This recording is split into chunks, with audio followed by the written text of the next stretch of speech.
Here you go.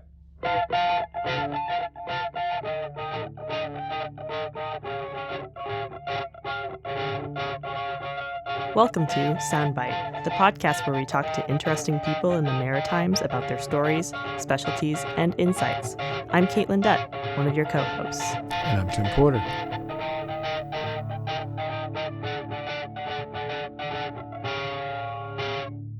Hey, Caitlin, we're going to go on a little trip today, I understand, in the Maritimes.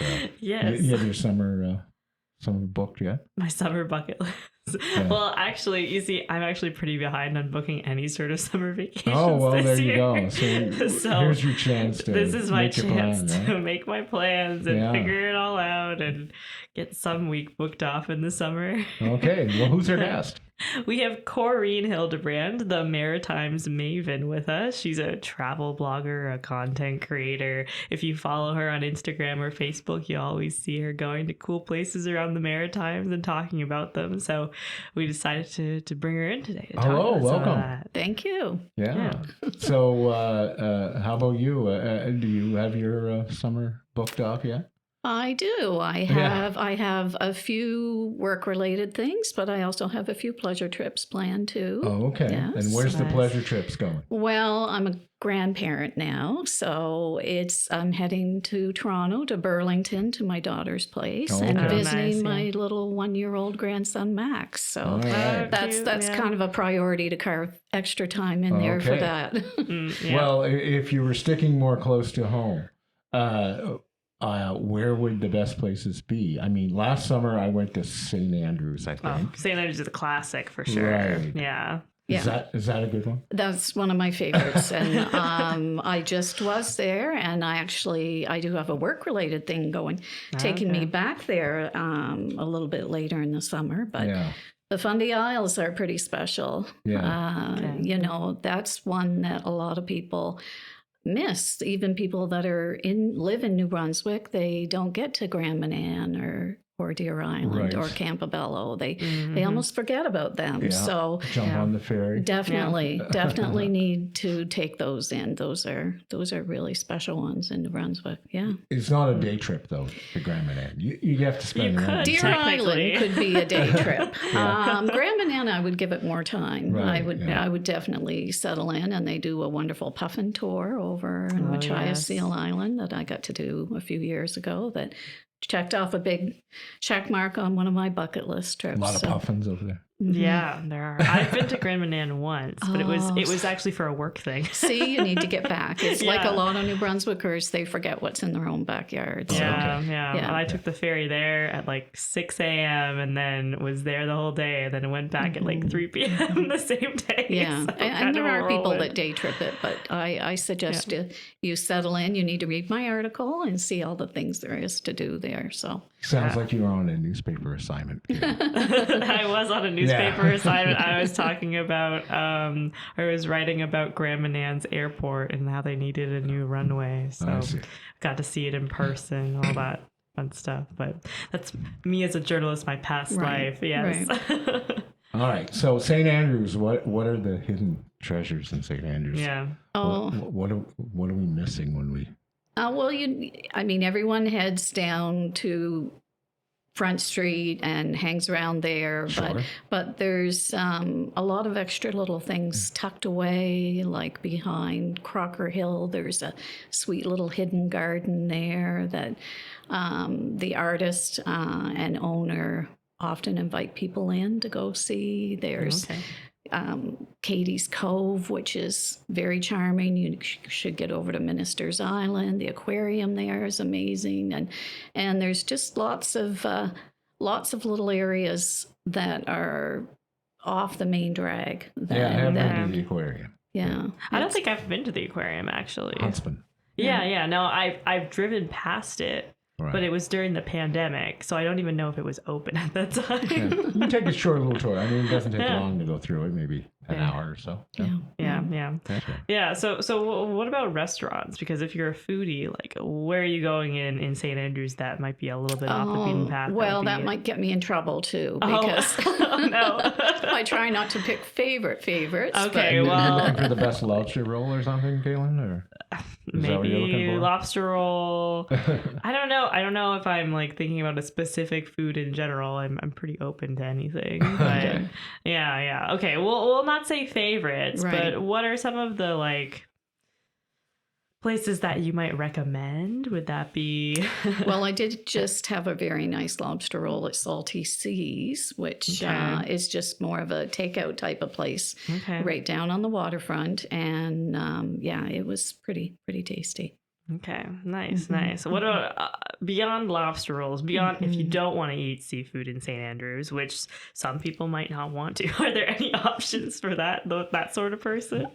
Kingsbury Garden is pretty wonderful. There's a beautiful garden cafe there, and then Rossmount Inn has just been taken over by a new chef. So I haven't been out there since Chris Arney left, but I'm hearing Chris Arney's sous chef stayed. So there's lots of, and Chris Arney's not far away. And the new owners, I'm hearing extremely good reviews. So I'm hoping to get out there and see what that's like too. And this is all St. Andrews. Like, there's lots of other. We're going to go city by city. Don't you worry.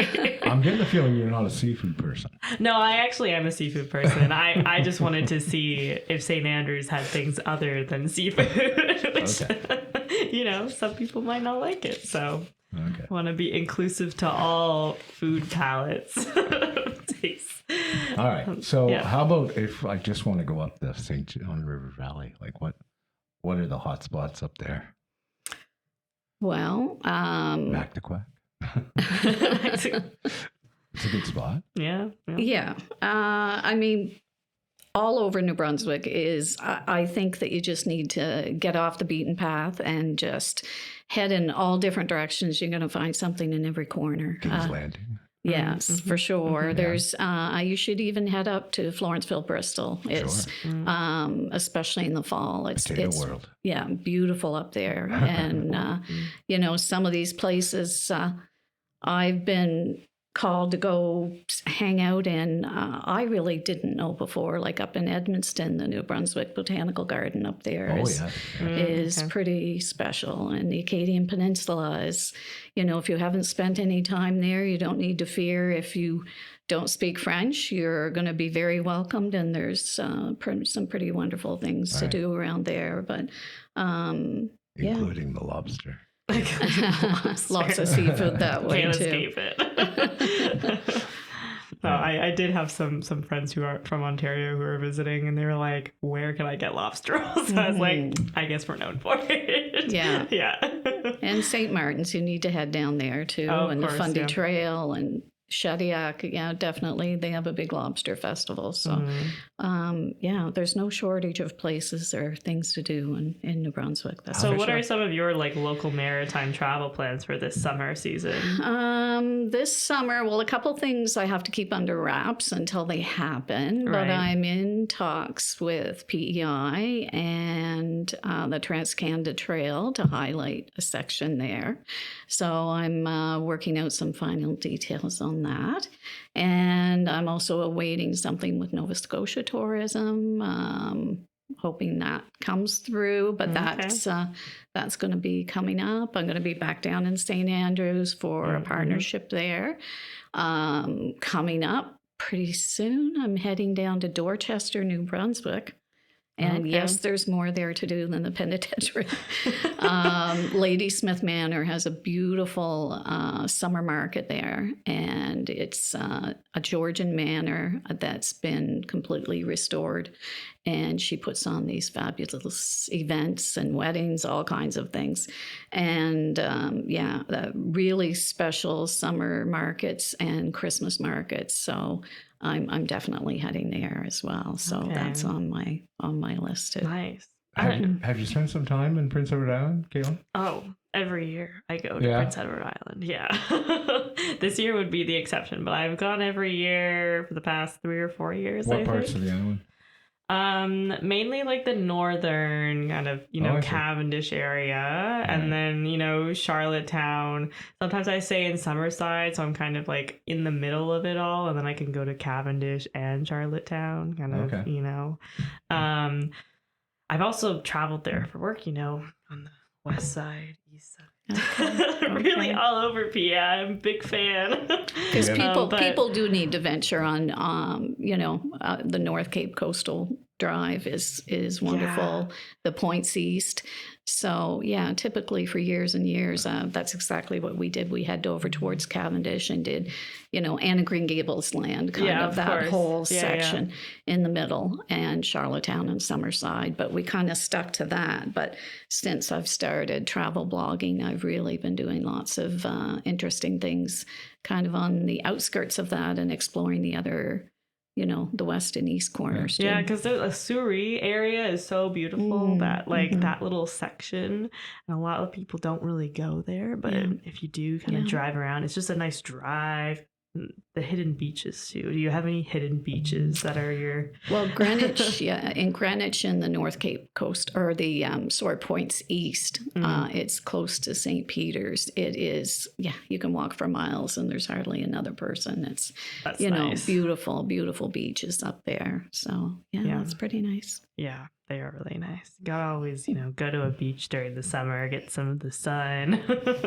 Yeah, no, that's great. Well, how about Shediac? Shediac. No, we're forgetting about Shediac. Oh, Parley Beach. Absolutely. Yeah, I grew up in Moncton, so definitely spent a lot of time in Shediac on Parley Beach. But Shediac there's a lot of interesting Acadian history there, and there's some interesting restaurants and a chocolatier there, and highly recommend you kind of poke around away from the beach too, and take in some of what happens right in downtown Shediac. And the Lobster Festival, that's on my list to take in one of these years too. Oh, you've never been to the Lobster Festival? I've never been to the festival. I've actually been to the Lobster Festival quite a bit. I grew up in Moncton, so that was, one of the things that as a teenager I would do quite a bit. It can get pretty busy in Shediac in the summer. It can get very busy, Along that one road. The traffic can get kind of busy. I do remember that. And what about down to Bagtown?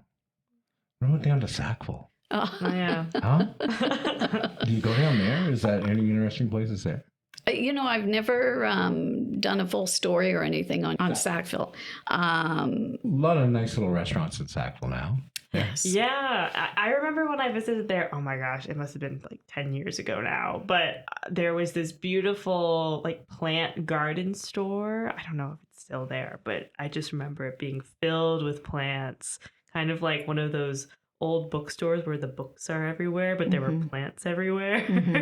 That was pretty cool. But yeah, I mean, and there's an old style inn there. It's kind of creepy. Okay. Yeah. I don't think I've ever stayed the night in Sackville. It's always been day trips or some sort of passing through situation. But yeah, that could be cool. I think Sackville has a very unique sort of charm to it. It's kind of difficult to describe, but it's kind of a rustic sort of urban-y sort of vibe there. Okay. Or at least that's my impression of Sackville every time I go there.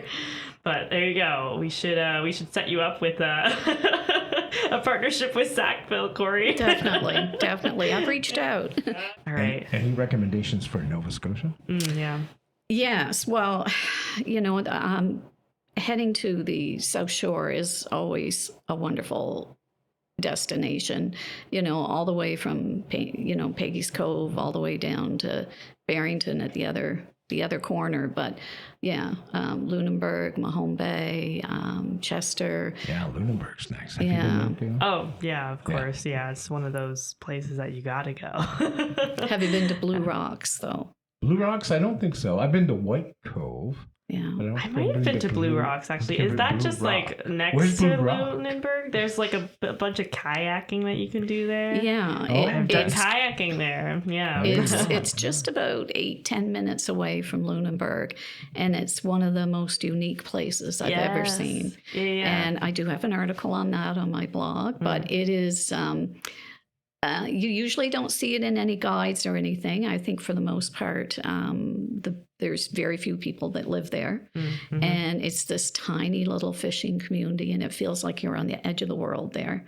In the little inlets and outlets that are near it, There's been a lot of different movies and TV series that are filmed in there, and there's a very good reason. So you really should take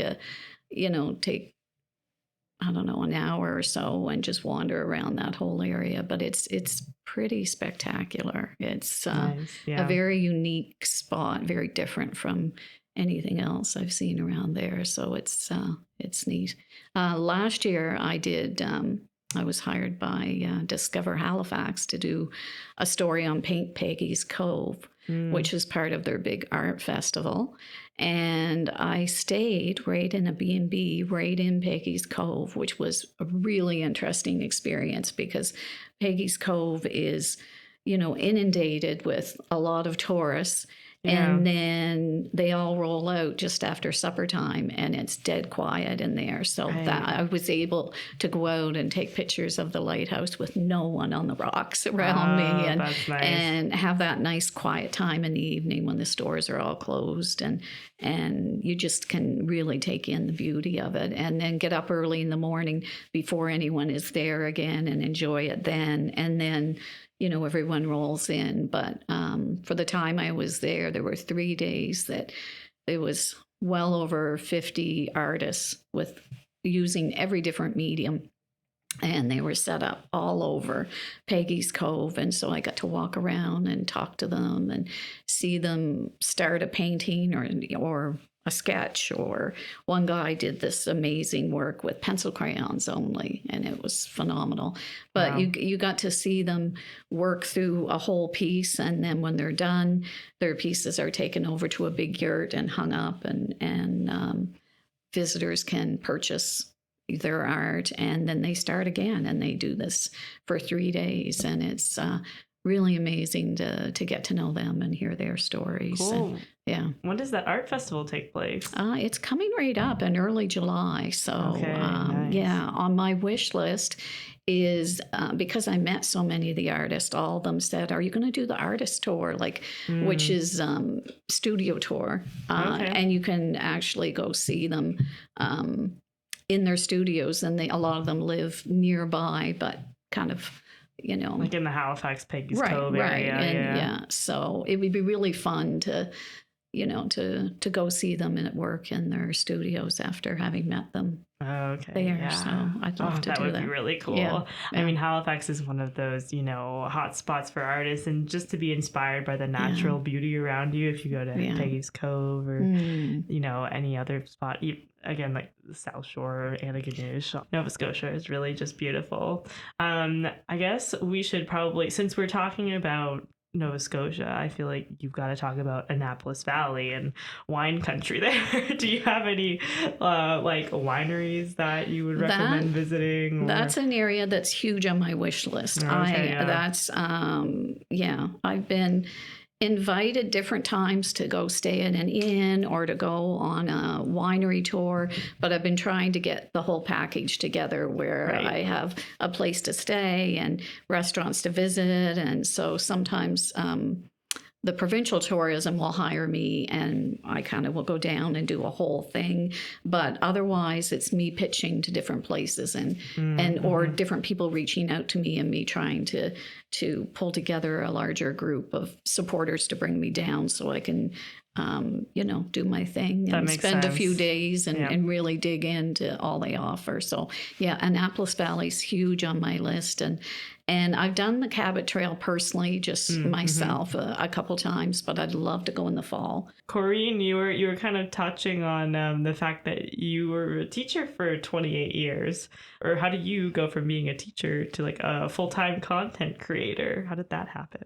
Well, while I was a teacher, I used to have on my Facebook page or my bio for my Facebook page or my Instagram page as wannabe photographer or travel writer, travel photographer. And I kind of laugh about that now because I think if there's anything on your list that you are a wannabe, you just need to do it. And that's kind of what happened is I did travel and do all kinds of things while I was teaching. My husband's just retired now as a university professor, and we went on several sabbaticals and lived other places in the world, from nice. New Zealand, and we lived in Melbourne, Australia for one sabbatical, and Brisbane for another. Very We were cool. in Texas for another, and when we were first married, we also lived in New Jersey, just 45 minutes west of Manhattan. So we became New York City experts and did a lot of traveling from there. So we always did a lot of traveling, and I always recorded it all. I took a lot of pictures and used to, like, just for my own purposes, would write down where we went and what we did and what it was, just so I wouldn't forget it. And my daughter said to me, years later, that you should start a travel blog. But while I was teaching, that's just not.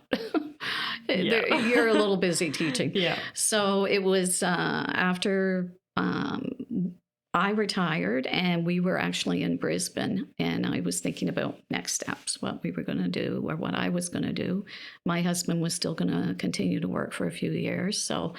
I was kind of mulling it over and thinking about doing it then. So it had been in the back of my mind, but while I was in Brisbane, there were a few travel accounts I was following, and one of them was Lady Brisbane, and I didn't know if that was just run by the city and called Lady Brisbane, or if it was a woman that was running it. But I found all their advice very helpful and did a lot of things. So I reached out to this account, and found out it was one woman, and she looked kind of very much like me. And we met for coffee. She invited me for coffee, and I think she just inspired me to take that final step to go back and do it myself, because I saw someone else that looked very much like me and like, had why the not same me? passions. Yeah. And so I jumped on it and came back home and started up a travel blog. That's awesome. So around what year were you in Brisbane, and then you moved back to New Brunswick? So when did you start out Maritimes Maven? Yeah, it was 2018, and obviously a big step to just jump in and do it. I had to think about a lot of things, and I followed a lot of other travel bloggers, and my daughter was a huge asset, because she actually, her job helps people with branding and all that type of thing. So that was very handy. I'd sketch out what I thought I wanted my logo to look like, and she would create a digital image of it. And I mean, she was really more of a guide and the side for me. She didn't do anything for me. She just kind of said, follow a lot of other people, see what they're doing, see what platforms you like, but then she'd just give me a little bit of advice, and then I did it all myself and decided to take a chance and just write about things I knew to start with. I wrote about Woollistock Wharf Restaurant, was my very first one, and it was just my own experience going there, and wrote about it. And I like the lobster roll there. Oh my gosh, I had that the other day it. too. Yeah. On my list. Yeah, they still are one of my favorite seafood restaurants in the city. But yeah, I just started writing about that, knowing that probably just family and friends were going to be following me, and then a few kind of serendipitous things happened along the way to kind of start getting me a little more notice, and it grew from there. Yeah, I kind of know. I was looking you up on Facebook this morning, and I noticed you were working your way down Devon, down the street there. Right. You were having in Devon, and looking at the ice cream shop there. And I go to heaven in Devon quite a bit Is it a coffee stop for the for coffee? you? Yeah. Do you go, Cam? I don't think I've ever gone. Coffee break in Devon? I live on the south side, Oh, so okay. it's like so I'm do going to I, go to but- Milltown. Right. So do I, but I make the effort. But they have a little ice cream shop there. You were right about that. They have a sweet little ice cream truck there. That's just, it's pretty Instagram.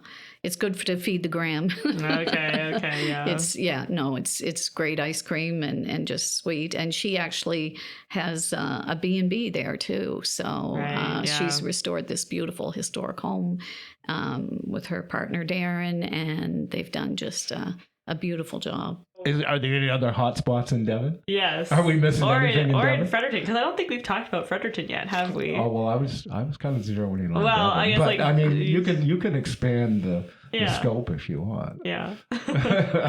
Yeah, it's fun. Well, I wander around all the time in Fredericton, but yeah, there's lots of great restaurants, lots of great things to do right in downtown. But I've really been exploring a lot of the Fredericton Capital region lately over the last couple of years. Been working with Fredericton Tourism and been writing blog articles for them as well.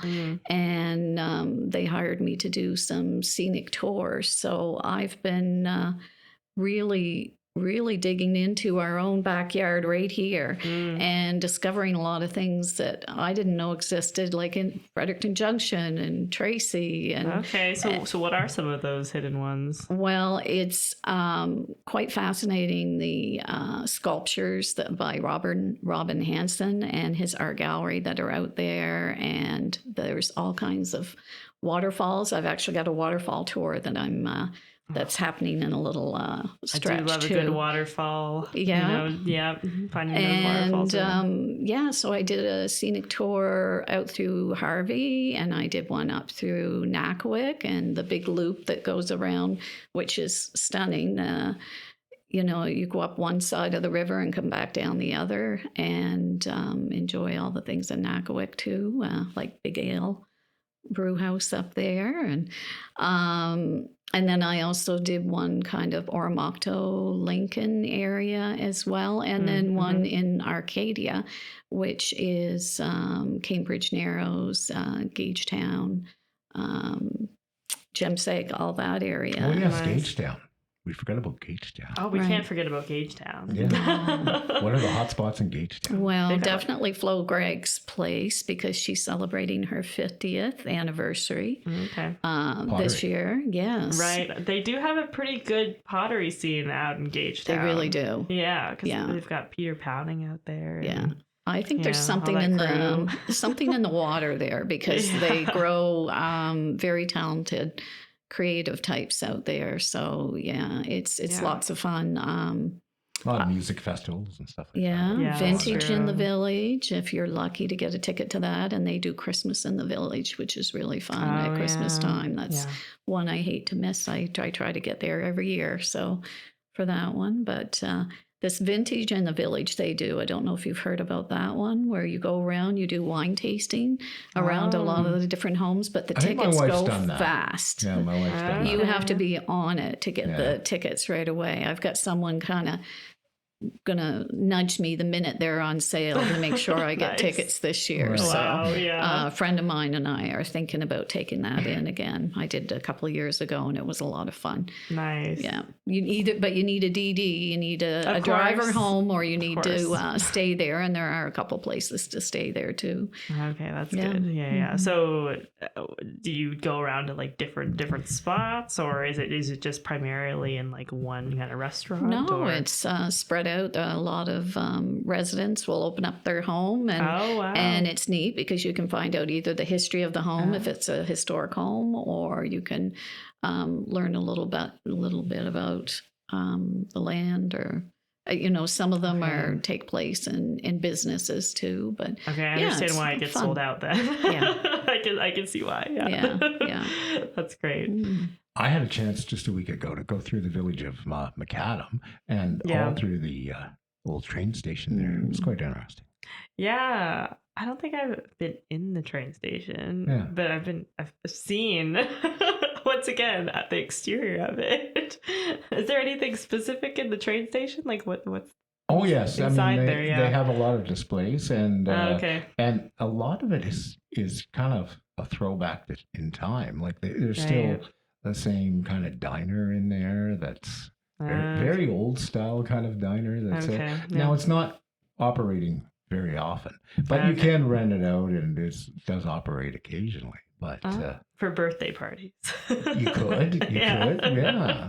That's cool. That's a great idea. Oh, there you go. And they do railway pie Sundays there Oh, throughout the okay. summer, which is really, really fun. Railway pies. What are those? They're kind of They known just- for their pie. Okay. What's a specific type of pie or just any pie? I think it's any pie. Yeah, they have all kinds of pies, but they were Okay. known for kind of their Boston pie way back in the day when the train went through there. Okay. But then Boston wasn't happy because they were getting very well known for their Boston pie. So I think they had to change it to railway pie.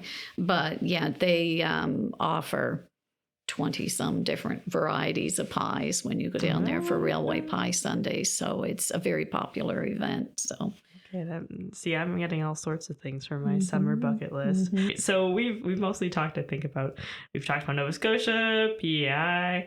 Do the Maritimes include Newfoundland and Labrador? Is that Atlantic Actually, Canada, they not don't. Maritimes? No. Yeah, okay, that's why I knew there was like some sort of We could there. do a separate one on Newfoundland. I've spent a lot of time in Newfoundland, so we could talk about it. See, I've never been But to I think that's a Newfoundland. different show. Okay, yeah. It's not Atlantic Maven, it's Maritimes Maven. it is Maritimes Maven, but I'm going through a little dilemma right now because I've become a member of the Travel Media Association of Canada because I've had quite a few articles published as well. I do freelance writing as well. And I've since attended quite a few national conferences and sat down with a lot of industry members, had some speed dating times with industry members, around the world. And so some of my travels now, I mean, and they have been. I have traveled in different places in the world, but I had originally stuck to just writing about the Maritimes, but now I'm thinking about doing some kind of home and away because a lot of people, I think, are like me and they love living here and they love exploring their own backyard. But they sometimes like to escape a little bit of winter. Yeah, that makes sense. And they have some bucket list trips, worldwide bucket list trips that they want to go on. So this past year, my husband finally retired. And So you're like, you can come with me now. so we actually just planned a personal trip, and the promise was I wouldn't reach out to any tourism people. I would just do it, you know. Yeah. But since I've gotten back, I have so many people contacting me saying, "Can you tell me about this? Can you tell me about that?" So I'm thinking, I think that I will add to my blog and start writing about some of these places that I've explored outside of the Maritimes. Yeah. And we just rebooked Portugal for next March again because we went for a whole month. I really took a deep dive in it, and so I do have lots to share, and there are lots of people that are curious about that as a destination during winter. So I think that you'll start to see my blog have a segment in it that will be away trips. You know, I'm still the Maritimes Maven, that's who I am. But I also do travel elsewhere, and I bring the Maritimes with me.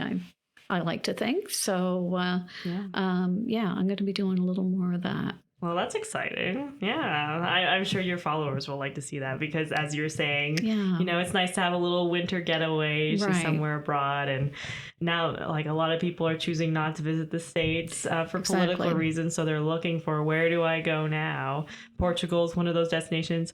A lot of people have gone to Scotland and Ireland this year. I don't know what it is, but I have at least 4 different people who I know who have gone there in the past year. So that's another place. But that was our reasoning too. I mean, not only the political reason, but it's very expensive to go to the States. You know, our dollar doesn't go very far there. So that's true.